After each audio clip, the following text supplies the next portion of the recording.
Hello guys, pag-usapan lang natin ang breaking news. May pasabog nga naman kasi ang balibalita at exclusive na pinag-uusapan ngayon. True, grabe pag-boycott nung kay DJ nung lumabas ang issue. Tapos ngayon, mas mukhang nang mabait sa paningin ko si DJ kesa si Catherine Bernardo. Ayon sa karamihan. Dahil sa mga nangyayari kay Daniel Padilla at sa nangyayari kay Catherine Bernardo. Dahil kinukumpara umano silang dalawa ngayon. Dahil noon ay si Daniel Padilla ang dumadanas ng panlalait umano ng karamihan. At lalong-lalo na ngayon ay si Catherine Bernardo. Bakit? Sising-sisi umano ang karamihan. Kung bakit nga naman kasi sinuportaan si Catherine Bernardo noong siya ay super lungkot. At lalong-lalo na kung mapapansin ninyo noon si Catherine Bernardo, parang butot balat na lang. Dahil 3 araw ay hindi siya kumakain at umiiyak na lang. At lalong-lalo na sa kwento umano ni Christy Pernin, araw-araw yun. Gabi-gabi siyang umiiyak dahil hindi niya matanggap bakit nagawa yun ni Daniel Padilla sa isang katulad ni Catherine Bernardo. Pero ngayon, gumaganda na ang mga paningin ng mga netizens at mga sausawerang kapitbahay kay Daniel Padilla. Naninibago na sila kung sino ang mas tunay na red flag sa kanilang dalawa.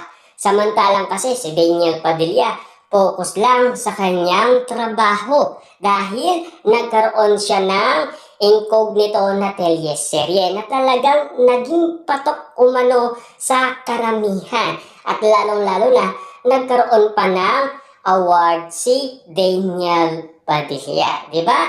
Napatunayan niya kasi kahit walang Catherine Bernardo or kahit wala siyang kalab team. Subalit, merong nakita umano ang mga netizens at mga sausawerang kapitbahay sa teleserye ni Daniel Padilla kasama niya si Maris Racal na pilit umanong inuugnay ang dalawa dahil meron silang nasilip na bagay daw silang dalawa at lalo-lalo na meron daw talagang chemistry at nakitaan din ang galing umano ni Maris Racal ayon umano sa kwento-kwento ng iba't ibang mga tao. Kung bakit nga naman kasi pinagkakaguluhan, pinagpipestaan at pinag-uusapan. Subalit ang mga desisyon nga naman kasi ni Catherine Bernardo ay malayong-malayo sa desisyon ni Mami Min Bernardo. Alam nyo ba kung ano ang sinasabi ng mga netizens? Makinig ka sa ma'am mo kasi tama ang desisyon niya kesa magdesisyon kang mag-isa. Lumalaban kang mag-isa na hindi mo kasama ang pamilyang Bernardo. Lalong-lalo na kasi naging independent itong si Catherine Bernardo para patunayan sa kanyang mga magulang na kayang-kaya niya na. Kasi nagparinig umano noon si Sian Gasa na super tanda na daw ni Catherine Bernardo. Nasa 29 years old na siya.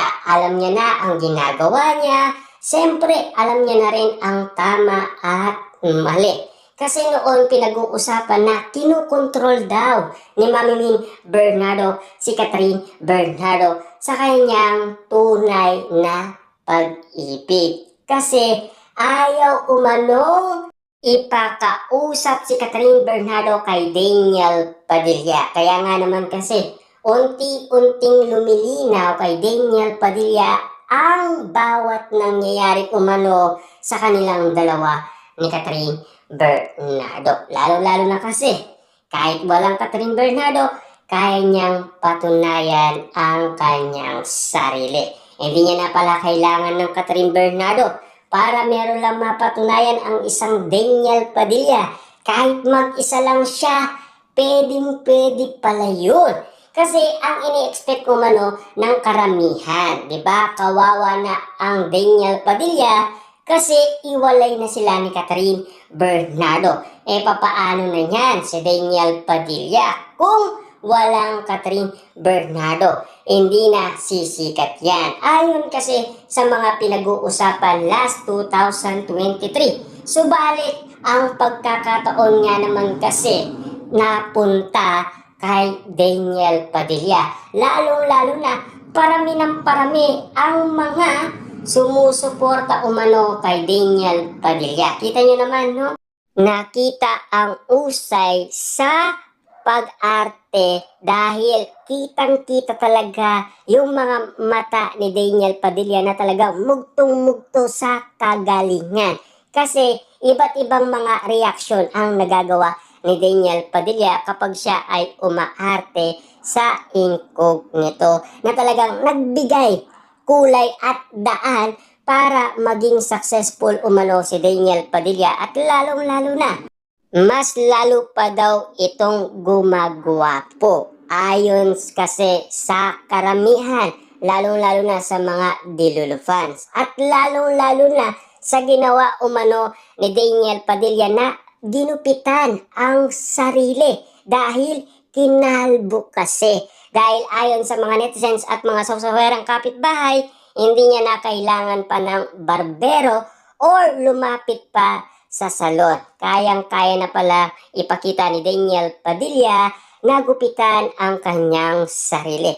Pero kitang-kita na parang tamang-tama lang ang ginawa niya dahil kitang-kita kasi ang kagwapuhan ni Daniel Padilla. Lalong-lalo na kasi napaka-cute daw ng muka ni Daniel Padilla na talagang baby face talaga sa paningin ng karamihan. Lalong-lalo na sa mga kababaihan. At siyempre, kinikilig din yan si Catherine Bernardo dahil hanggang ngayon kasi pinag-uusapan na parang meron pa rin pagtingin itong si Catherine Bernardo kay Daniel Padilla. Subalit si Daniel Padilla ay unti-unti na rin nakaka-move on. Dati naiirapan siyang mag-move on kasi mahal na mahal niya si Catherine Bernardo.